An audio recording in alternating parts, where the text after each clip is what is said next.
I'm H. Malcolm Deco. I'm the CSAR coordinator with MAG-12 headquarters.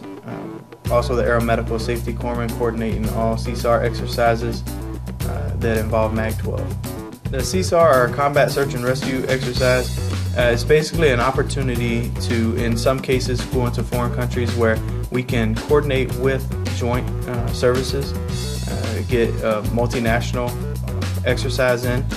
We're able to learn from and teach other countries how to do a combat search and rescue exercise. And the main objective is to communicate effectively, navigate accordingly, and basically get rescued. There's an opportunity for the pilots and aircrew to practice as if they ejected and they have to survive in a combat environment.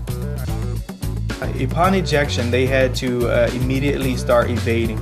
Once they felt like they were at a safe distance away from the open hazards, in this case they had to cross a river and were in their simulated safe zone. They were supposed to set up communications, make sure that on the CSTEL radio, which is the aircrew's survival radio, they were to get a satellite signal and trying to establish communications.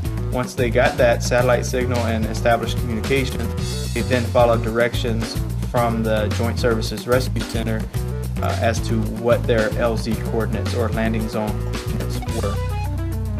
We did have all the safety crew and one of the downed aircrew pilots attacked in a sense by leeches.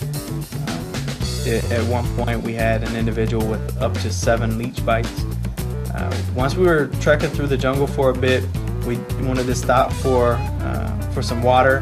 The Royal Malaysian Air Force pilot, call sign Foxy, showed the safety crew how to drink survival water in the jungle. They also later demonstrated how to eat jungle vegetables, and they helped us identify which items were okay to drink out from or what items were okay to eat. After evading and navigating for a certain period of time, the pilots would stop and try to recommunicate with the Joint Services Rescue Center. Then make sure that they are going to the appropriate direction. They'll also recheck their range and bearing and continue navigating to the landing zone.